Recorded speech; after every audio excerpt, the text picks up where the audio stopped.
Nota do ministro da Justiça, é aquilo ali. E sobre a nota que o senhor publicou naquele dia a respeito da decisão do ministro Celso de Mello, o senhor mantém as palavras que o senhor colocou naquele dia, general, mesmo depois da revisão da decisão do ministro Celso de Mello? Porque não tem que alterar. Qual foi a decisão? O ministro disse e explicou que, na verdade, ele estava adotando um procedimento regimental, um procedimento normal, que foi encaminhado. Eu não disse nome. Eu não citei o nome do ministro Celso de Mello, não citei o nome do procurador-geral. Fiz uma nota absolutamente genérica, que houve uma distorção. Aí vem a dificuldade de caracterizar o que é fake news. Tá? Teve gente que botou o nome na matéria, botou o nome do ministro Celso de Mello, como se eu tivesse dirigido a nota. Ele não dirigi nota a ninguém, foi uma nota do GSI, não dirigi nota a ninguém, uma nota completamente neutra, colocando o problema em si, sem citar nomes, não sei quem vai verificar, quem vai tomar a decisão. Só coloquei o problema, não falei em Forças Armadas, não falei em intervenção militar. Teve gente que disse que aquilo ali era um preâmbulo de uma intervenção militar, que agora virou moda. Isso é uma coisa absurda, ninguém está pensando nisso, ninguém conversa sobre isso, ninguém pensa nisso. Vocês estão fomentando tanto isso, a imprensa está fomentando tanto isso, que vai vir uma geração aí de jovens com isso na cabeça. Que bacana fazer intervenção militar. Ninguém está pensando nisso, ninguém está prevendo isso, ninguém está prevendo golpe, nada disso. Nada disso. Está dito ali é que aquela atitude, independente de quem vai assinar, quem vai tomar, quem vai determinar, ela não se justifica que a maior autoridade do país tenha o seu telefone celular apreendido a troco de coisas que não têm o menor sintoma de crime. Então vai apreender o celular do presidente da República. Então, isso aí não faz sentido, só isso que eu disse. Isso é uma agressão à normalidade institucional. Mas o senhor acha que é um problema essa geração vir pensando sobre isso, essa história, como o senhor disse, de intervenção militar, já que a gente vê reiteradamente algumas manifestações, algumas delas até com a participação e o apoio do presidente? Manifestações isoladas. Se essa geração vier achando que intervenção militar resolve alguma coisa, vamos formar uma geração completamente deturpada. Intervenção militar não resolve nada. E ninguém está pensando nisso. Ninguém está pensando nisso. Não houve esse pensamento nem da parte do presidente, nem da parte de nenhum dos ministros. Então, isso só tem na cabeça da imprensa. A imprensa está contaminada com isso, não sei porquê. Não, general, quando contaminaram vocês com isso. A gente não é só na imprensa, porque a gente vê nas manifestações nas ruas. O senhor está considerando isolado, mas... Manifestações são absolutamente democráticas. Então, mas está lá. O que eu quero dizer é que não é a imprensa. Podem falar o que quiser, podem prever um regime soviético no Brasil. Exatamente. Tá? Então não tem nada a ver.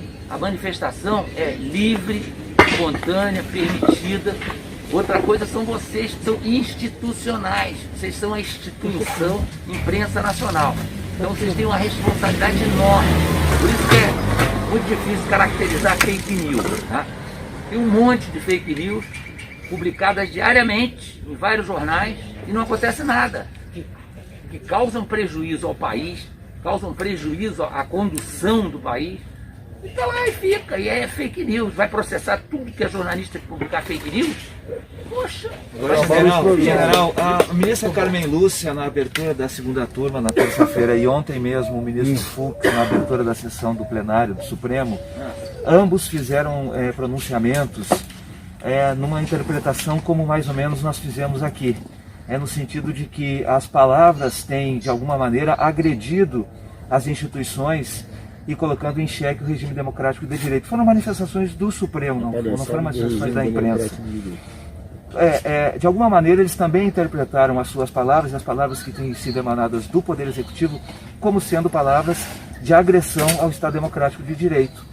O senhor entende que talvez fosse o momento de diminuir essa fervura, ou chegou num ponto que de fato é necessário encontrar outra solução para que se saia dessa crise? Nós queremos que as coisas se normalizem. O país está vivendo uma crise.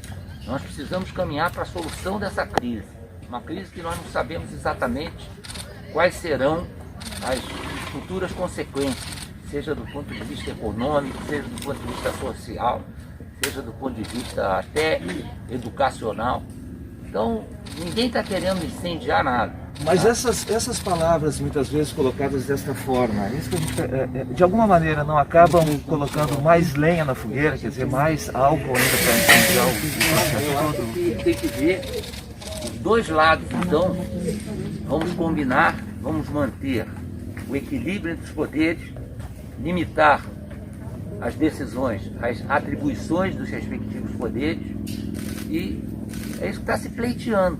O senhor entende Então, que no há... momento que há uma manifestação, não sei nem de quem, mas de uma possibilidade de ser apreendido o celular do presidente da República, se nós ficarmos calados, eu principalmente, que sou o responsável pela segurança institucional, parece que eu estou concordando.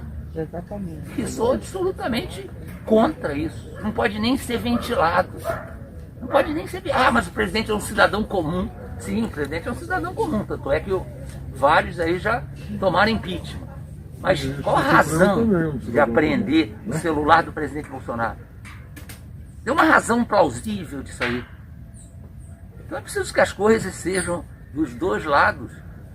Seja buscado o equilíbrio, o bom senso, a harmonia, o respeito entre os General, poderes. mas ontem na reunião o presidente estava descontente com as decisões do Supremo Tribunal Federal. O que foi discutido nessa reunião? Isso aí é problema da reunião. Chega de revelar reuniões secretas, reuniões reservadas, botar isso no ventilador. Isso é outra coisa que está errada. É isso aí. Totalmente errada. Sobre aquela reunião do dia 22, de alguma maneira o senhor se sentiu de fato direcionado, o objeto das palavras cobrado pelo presidente naquela reunião? Não, você acha que ele falava da segurança usou um institucional? exemplo, ele já estava exaltado pelas próprias palavras que ele vinha dizendo. Ele usou um exemplo, citou um exemplo, dizendo que se acontecesse aquilo na ponta da linha, não sei o quê, e aí distorceram a coisa.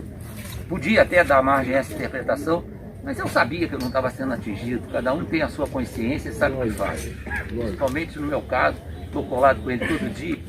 Então, aquilo foi um exemplo que ele deu, mostrando que a autoridade do presidente da República inclui hierarquia sobre determinadas posições, determinadas atitudes.